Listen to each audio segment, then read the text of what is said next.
소리에 아기 잠깨나 그 순하신 예수 보시지 않네. 그 귀한 예수를 나 사랑하니 새날이 밝도록 함께 하소서.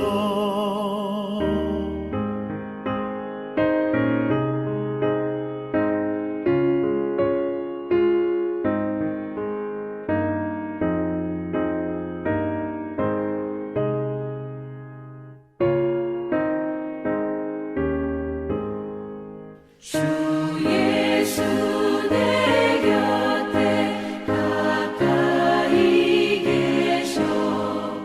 그 한없는 사랑 늘 베푸시고 온 세상 아기들 다 품어주사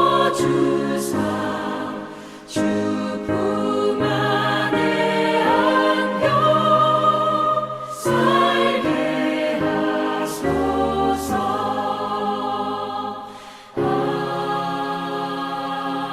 아멘.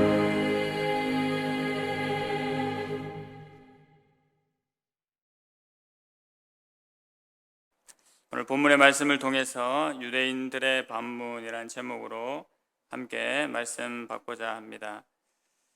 사도 바울은 율법과 할례의 관계를 말하면서 무조건 할례를 받음으로 진정한 유대인이 되는 것이 아니라고 했습니다. 그러면서 유대인이 되는 것으로, 표면적 유대인이 되는 것으로 진정한 하나님의 자녀가 되는 것이 아니라 이면적 유대인, 즉 속이 변화된 사람이 되는 것이 참된 하나님의 자녀가 되는 길이라고 말씀했습니다. 사도 바울은 이방인들의 죄에 이어서 로마서 2장에서 이미 하나님을 알고 있는 유대인들의 죄에서도 분명히 지적을 하고 있습니다. 유대인들이 하나님께 율법을 받았지만 그들도 율법대로 행하지 못함으로 말미암아 하나님 앞에 죄인 되었음을 말하였습니다. 연결되는 3장에서 오늘 3장 1절에서 8절까지는 바로 유대인들의 자기 변호와 바울의 답변의 내용이라고 볼 수 있습니다. 유대인들 입장에서는 바울이 이렇게 유대인들의 죄상을 말하는 것을 두고 하나님의 선택을 받은 우리 유대인들이 그러면 정말 아무것도 아닌 것인가 라는 물음을 던질 수 있을 것입니다. 그것에 대해서 사도 바울이 세 가지 답변을 이야기하고 있습니다. 먼저 1, 2절 다시 한번 보시겠습니까? 그런즉 유대인의 나음이 무엇이며 할례의 유익이 무엇이냐? 범사에 많으니 우선은 그들이 하나님의 말씀을 맡았음이니라. 유대인들의 낳은 것이 무엇이고 할례에 이루은 것이 무엇이겠냐고 그렇게 유대인들이 반문하고 있는 것입니다. 이것에 대한 바울의 답은 간단하면서도 명확합니다. 유대인이라는 신분으로 태어난 것이, 유대인의 신분이 주어진 것이 많은 유익이 있다고 먼저 말하고 있습니다. 유대인이라는 신분이 아무것도 아닌 것이 아니라 분명 하나님의 은혜를 누리고 드러나게 된 것이라고 먼저 말하고 있는 것이지요. 그 중에서도 유대인들은 분명히 하나님의 택한 백성으로서 하나님의 율법, 하나님의 말씀을 다른 이방인들보다 먼저 받았음을 또한 말하고 있습니다.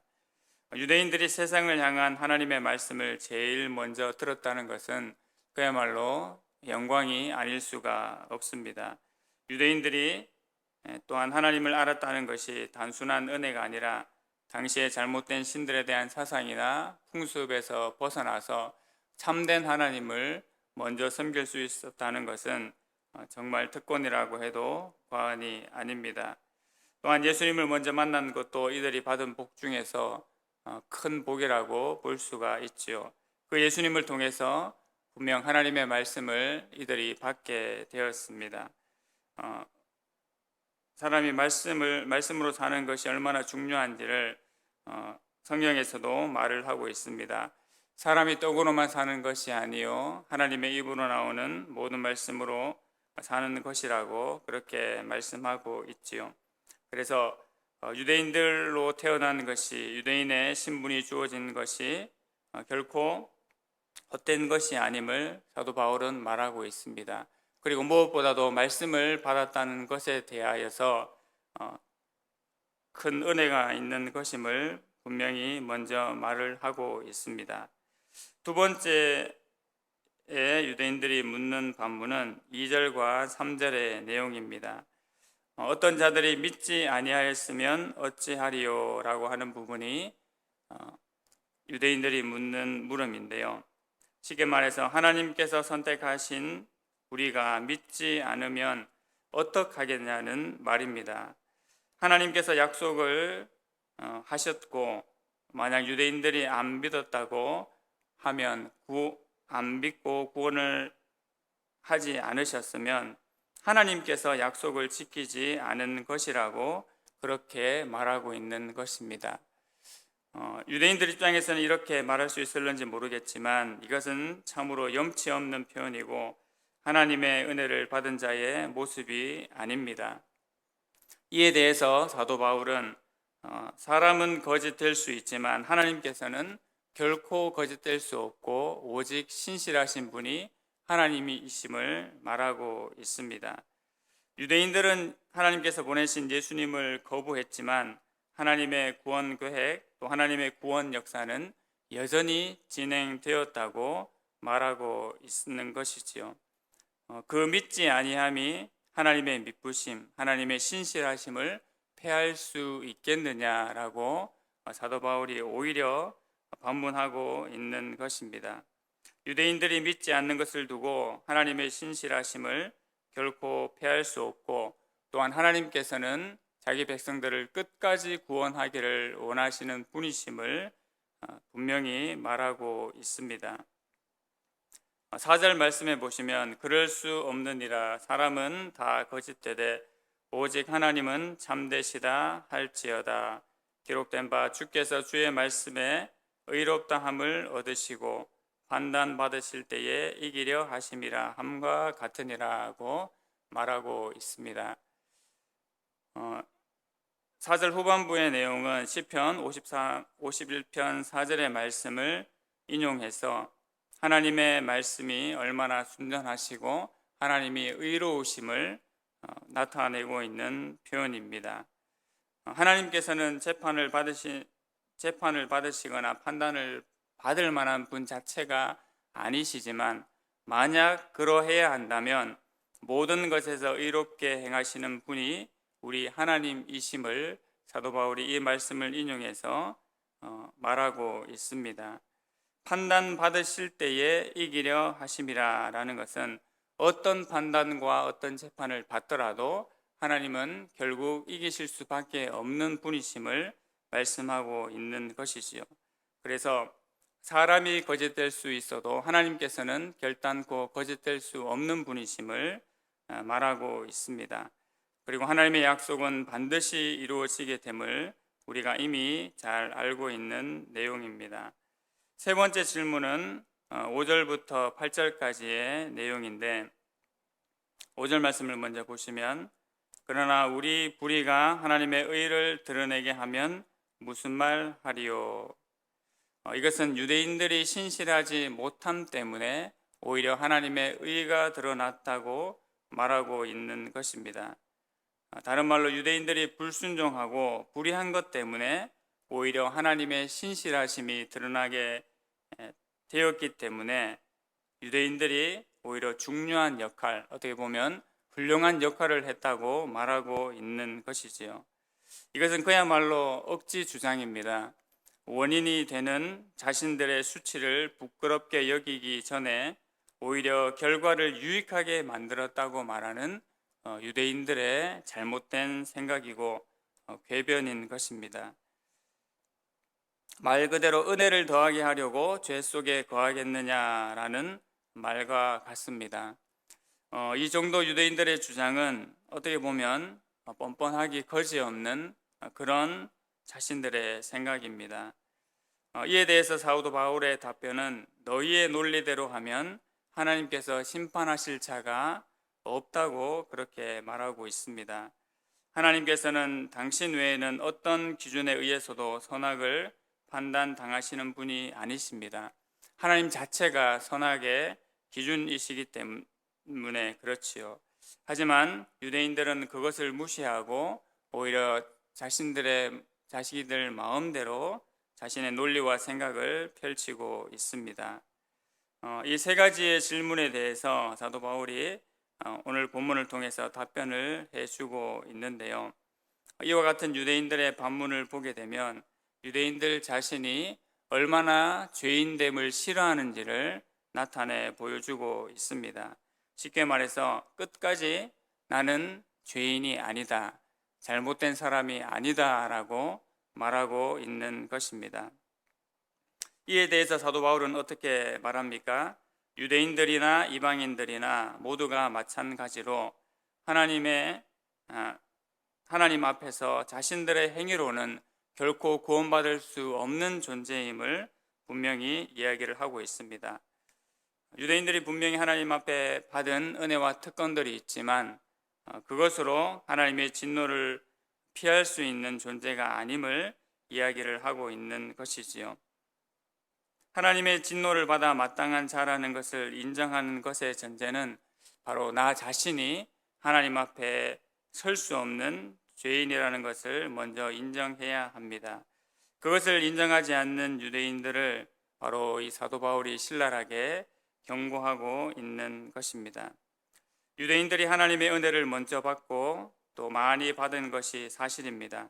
하지만 그럼에도 불구하고 유대인들도 이방인들처럼 하나님의 진노에서 벗어날 수 없다는 것이 오늘 본문에서 말하는 중요한 사실이고, 또 이 점에서 유대인들과 이방인들이 별반 다른 점이 없음을 사도 바울이 분명히 말하고 있습니다.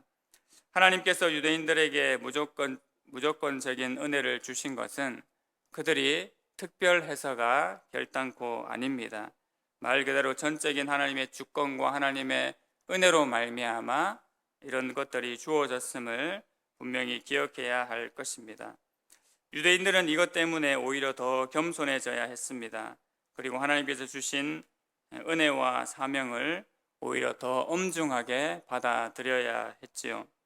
그러나 유대인들은 그것을 특권이라고 생각을 했습니다. 또 그들이 가진 율법을 가지고 형식적으로 이것을 지키게 되면 구원을 받는 것으로 그렇게 착각을 했습니다. 그 율법의 참뜻을 온전히 행하지 못한 자들이었음을 사도 바울이 누차 말하였습니다. 바로 이것이 유대인들이 가진 죄가 되는 것입니다. 우리가 받은 은혜에 대해서 특권의식을 갖는다거나 또 다른 이들을 쉽게 판단하는 것을 금해야 할 줄로 믿습니다. 하나님께서 우리에게 구원의 은혜를 주신 것은 사람이 하나님 안에서 마땅히 살아가야 될 명분과 이유를 알게 하심 때문입니다. 또 하나님의 영광을 위하여 살아가게 하시기 위해서 이러한 은혜를 허락해 주셨습니다. 또 이 구원의 은혜로 말미암아 다른 이들에게 이것을 증거하고 하나님의 나라를 세워가기 위해서 이러한 은혜를 주신 것이지요.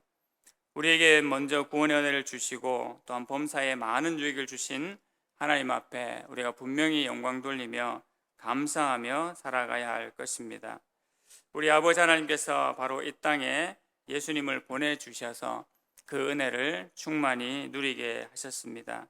또 한 번의 성탄을 준비하고 맞으면서 왜 예수님께서 이 땅에 오셨는지, 또 나는 절대적으로 예수님이 필요할 수밖에 없는 존재인지를 분명히 기억하기를 원합니다.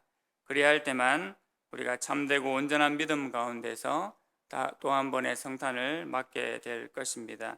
이 은혜가 우리 심령과 마음 가운데 충만케 되므로 하나님 앞에 온전하게 세워지고 또 주의 교회가 하나님 앞에 온전함을 드러내며 세상의 빛된 역할을 감당할 수 있는 은혜가 충만케 되기를 간절히 소망합니다. 하나님 아버지, 은혜를 감사합니다. 하나님 앞에 감히 설 수 없는 죄인임을 오늘도 하나님 앞에 고백합니다. 유대인들이 그들이 가진 그 은혜를 가지고 이런저런 이유로 하나님 앞에 반문하게 되는 것을 우리가 보게 됩니다. 하지만 우리의 의로는 결단코 우리가 설 수 없는 존재들이고 예수 그리스도의 보혈로 말미암아 우리가 하나님 앞에 나아가게 된 존재들임을 또한 오늘도 분명히 기억하는 하루의 삶이 되게 하여 주시옵소서. 우리에게 허락하신 은혜를 감사하게 생각하게 하시고 온전히 하나님 앞에 영광 돌리는 일에 사용되어 줄 수 있도록 은혜 위에 은혜를 더하여 주시옵소서. 예수님의 이름으로 기도드립니다. 아멘. 하늘에 계신 우리 아버지여, 이름이 거룩히 여김을 받으시오며 나라의 임하옵시며 뜻이 하늘에서 이룬 것 같이 땅에서도 이루어지이다. 오늘날 우리에게 일용할 양식을 주옵시고 우리가 우리에게 죄 지은 자를 사하여 준 것 같이 우리 죄를 사하여 주옵시고 우리를 시험에 들게 하지 마옵시고 다만 악에서 구하옵소서. 대개 나라와 권세와 영광이 아버지께 영원히 싸움나이다. 아멘.